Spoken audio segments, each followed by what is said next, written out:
L'amour est une énigme qui échappe souvent à la logique. Il peut être tendre et réconfortant, tout comme il peut être perturbant et douloureux. Toute personne ayant connu un amour sincère sait à quel point ce sentiment peut apporter du bonheur, mais aussi semer le doute et l'incompréhension. Imagine-toi profondément attaché, à quelqu'un. Cette connexion te semble naturelle, fluide, évidente. Puis, du jour au lendemain, cette personne devient distante. Elle ne répond plus aussi vite à tes messages. Elle semble absente quand vous êtes ensemble. Et parfois, elle t'ignore carrément.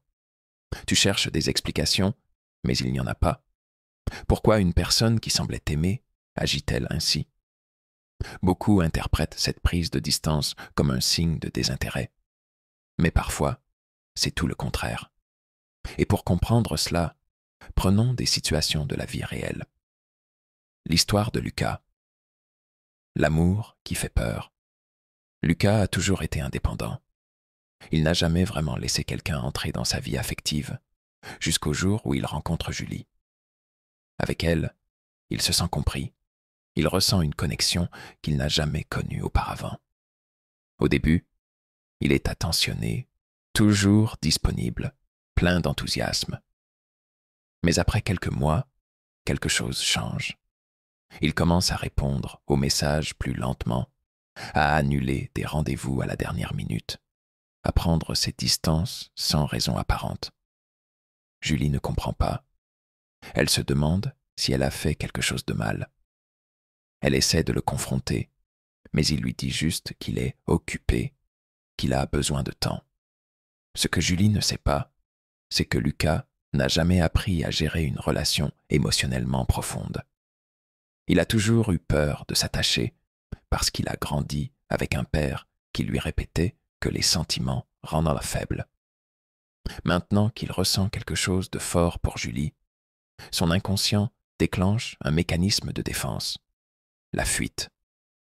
Dans son esprit, s'éloigner lui permet de garder le contrôle. Il aime Julie, mais il ne sait pas comment gérer ce qu'il ressent, ce qu'il faut retenir. Parfois, quand quelqu'un t'ignore, ce n'est pas un rejet, mais une peur de l'intensité de l'amour. L'exemple de Marine, l'attente infinie. Marine est amoureuse de Thomas depuis des années. Ils se connaissent depuis le lycée, et même s'ils ont eu des relations avec d'autres personnes, ils ont toujours gardé un lien spécial. Un jour, Thomas revient vers elle après une rupture difficile. Il lui dit qu'elle est la seule personne avec qui il se sent vraiment bien. Au début, tout est parfait. Il lui écrit tous les jours, lui fait des compliments et passe beaucoup de temps avec elle. Mais dès que Marine commence à exprimer son envie d'engagement, Thomas devient distant. Il met des jours à répondre à ses messages. Il reporte leurs rendez-vous et il commence même à parler d'autres filles. Marine est perdue. Quand elle l'interroge, il lui répond « Je t'aime beaucoup, mais je ne suis pas prêt pour une relation sérieuse. Je ne veux pas te perdre, mais je veux aussi ma liberté. » Que se passe-t-il ici?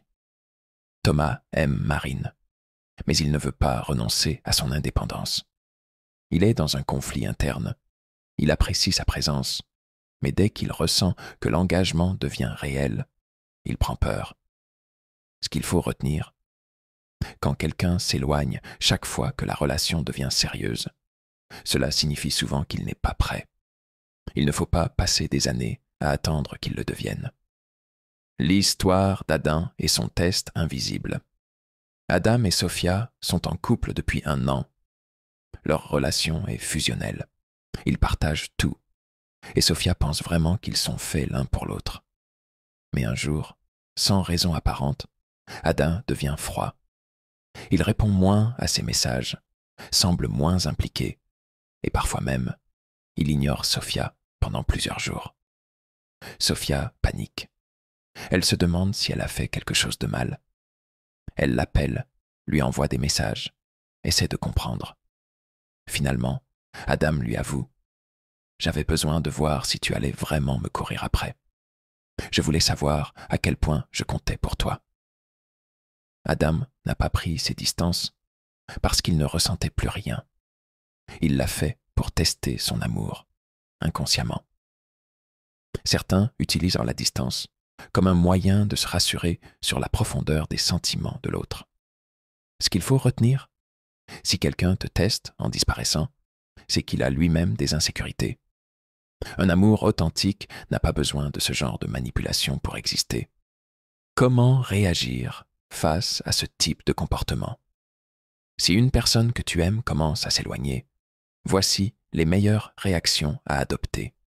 Ne la poursuis pas à tout prix. Plus tu cherches à obtenir des réponses, plus elle risque de se fermer encore plus.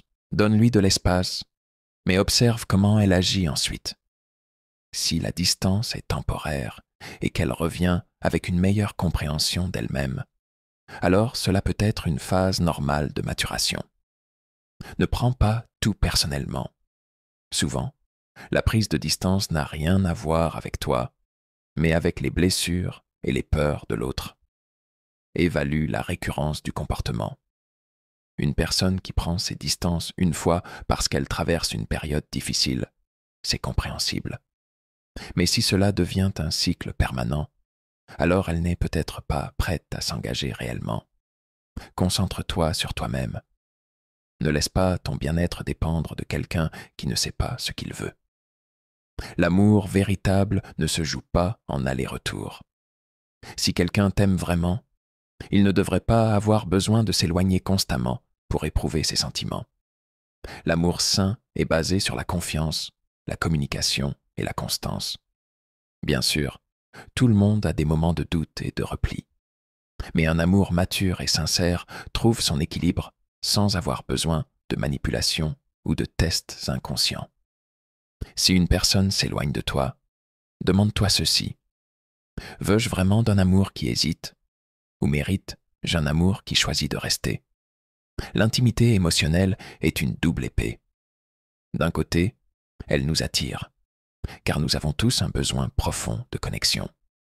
De l'autre, elle nous effraie, car elle menace de réveiller des blessures passées ou de nous faire perdre le contrôle. Pourquoi certaines personnes semblent-elles attirées par l'amour, mais fuient dès que la relation devient trop intense? La réponse se trouve souvent dans leur histoire personnelle. Ceux qui ont vécu des traumatismes relationnels, comme l'abandon ou la trahison, peuvent développer une peur inconsciente de l'intimité. Ils craignent que se rapprocher de quelqu'un ne les expose à une nouvelle douleur. Cette peur peut se manifester par des comportements contradictoires. Ils recherchent la proximité, mais s'éloignent dès que le lien devient trop fort. Ce n'est pas un manque d'amour, mais une réaction de défense face à une émotion qu'ils ne savent pas comment gérer. Lorsque l'amour devient trop intense, il peut déclencher un mécanisme de défense inconscient, le détachement. Imaginez une personne qui, après des mois de connexion profonde, commence à ignorer les messages, à éviter les conversations, à créer une distance inexplicable. De l'extérieur, cela peut sembler cruel, mais pour elle, c'est une manière de se protéger. Ce n'est pas un choix rationnel, mais une réaction de protection face à la vulnérabilité que l'amour expose.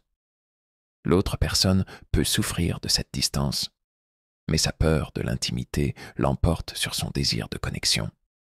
Elle ne fuit pas l'amour, mais la peur de ce que l'amour pourrait réveiller en elle. Cette distanciation n'est pas un rejet, mais un appel à l'aide, une manière de dire « je ne sais pas comment gérer cela ». Parfois, l'éloignement est une manière inconsciente de tester la solidité du lien. La personne qui s'éloigne veut voir si l'amour peut résister à la distance, s'il est assez fort pour survivre sans confirmation constante. Ce comportement peut sembler injuste, mais il est souvent le fruit de peurs profondes liées à l'engagement. Imaginez une personne qui, après avoir vécu des déceptions amoureuses, craint de s'engager à nouveau. Elle s'éloigne pour voir si l'autre personne restera. si l'amour est réel ou simplement une illusion. Ce n'est pas un jeu, mais une manière de se rassurer, de vérifier si le lien est assez solide pour surmonter les obstacles. Cependant, cette stratégie peut souvent créer plus de distance qu'elle n'en résout. L'amour authentique ne se mesure pas à la durée, mais à l'impact qu'il a sur nous. Parfois, les gens entrent dans nos vies non pas pour rester, mais pour nous enseigner quelque chose. L'absence d'une personne peut nous apprendre plus sur nous-mêmes que sa présence. Elle nous oblige à regarder en nous, à affronter nos peurs et à grandir. Imaginez une relation qui se termine brusquement. Au lieu de chercher des réponses à l'extérieur, tournez-vous vers l'intérieur. Qu'est-ce que cette absence vous révèle sur vous-même? Peut-être que cette personne a touché une corde sensible, éveillant quelque chose que vous aviez caché même à vous-même. L'amour, même lorsqu'il se transforme en distance, peut être une opportunité de croissance. Jung parle de la projection, où nous projetons nos peurs intérieures sur l'autre. Lorsque quelqu'un s'éloigne, ce n'est pas toujours de vous qu'il fuit, mais de l'image de lui-même que votre amour lui renvoie. Son absence ne définit pas votre valeur, mais reflète ses propres luttes intérieures. Imaginez une personne qui a toujours eu peur de l'échec. Lorsqu'elle tombe amoureuse, cette peur peut se transformer en une crainte de ne pas être à la hauteur. Elle s'éloigne, non pas parce qu'elle ne vous aime pas, mais parce qu'elle ne sait pas comment gérer cette image d'elle-même que votre amour lui renvoie. Ce n'est pas vous qu'elle fuit, mais ses propres insécurités. Si l'amour est réel, il n'a pas besoin d'être retenu. Il trouvera toujours son chemin. Si une personne s'éloigne, la meilleure chose à faire est de la laisser affronter ses peurs sans la forcer à revenir. Le véritable amour est une force qui guérit, mais il ne peut être imposé. Imaginez un oiseau que vous tenez dans vos mains. Si vous le serrez trop fort, il ne pourra pas voler. Mais si vous ouvrez vos mains, il peut choisir de rester ou de partir. L'amour est comme cet oiseau. Si vous le retenez par peur de le perdre, vous risquez de l'étouffer. Mais si vous lui donnez la liberté de choisir, il reviendra peut-être, plus fort et plus authentique. L'amour est une force qui peut nous faire sentir vivants, mais aussi vulnérables. Pour certaines personnes, cette vulnérabilité est insupportable. Elles ont passé leur vie à tout contrôler, leurs émotions, leurs relations, leur environnement. Mais l'amour, lui, ne se contrôle pas. Il est imprévisible, puissant et parfois déstabilisant. Imaginez une personne qui a toujours tout planifié, qui a toujours su où elle allait. Puis, elle tombe amoureuse. Soudain, tout ce qu'elle croyait maîtriser lui échappe. Elle ressent des émotions qu'elle ne comprend pas, des désirs qu'elle ne peut pas rationaliser. Cette perte de contrôle peut être terrifiante. Alors, elle s'éloigne.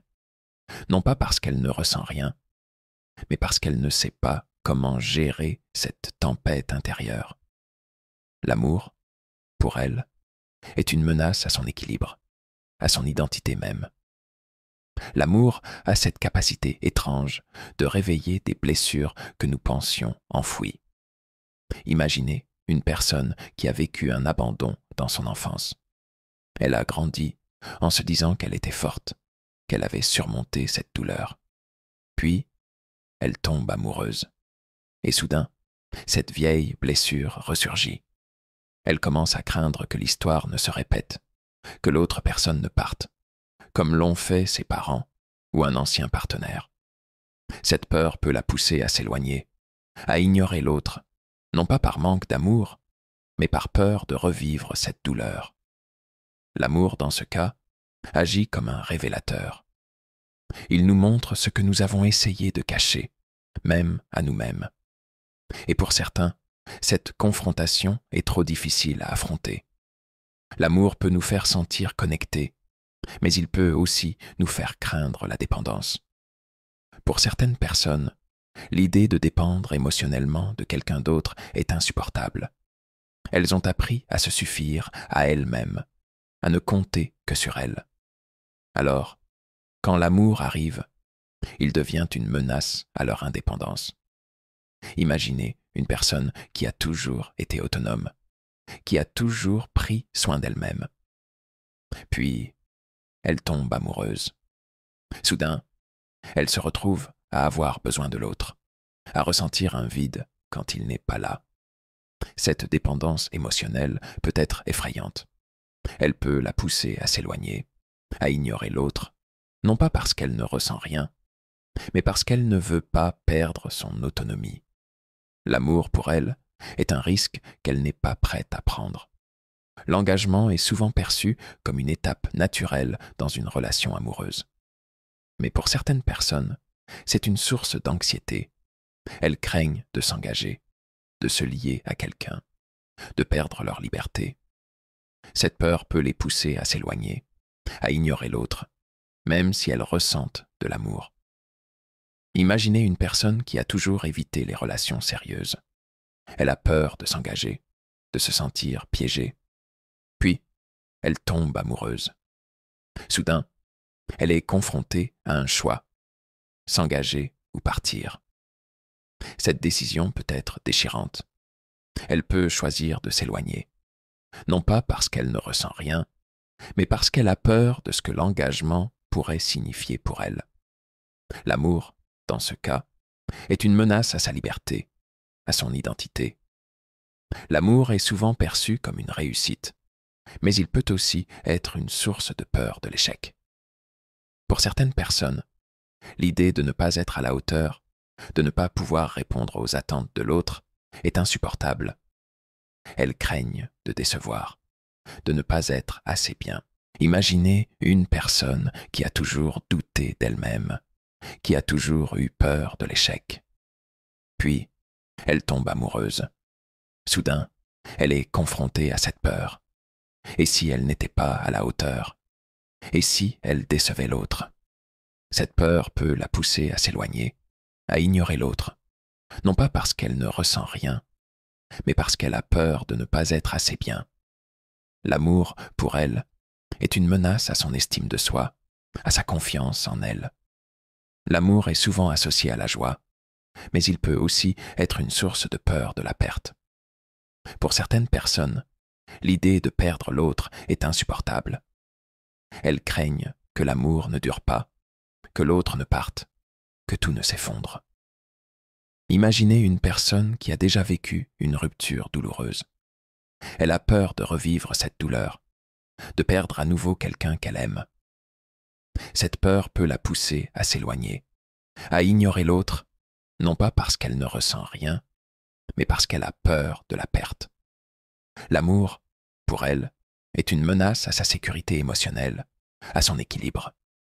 Et toi, as-tu déjà vécu une relation où l'autre personne s'est éloignée sans raison apparente? Comment as-tu réagi? Partage ton expérience en commentaire. Rappelle-toi, l'amour sincère ne s'impose pas, il se construit sur la liberté et la réciprocité.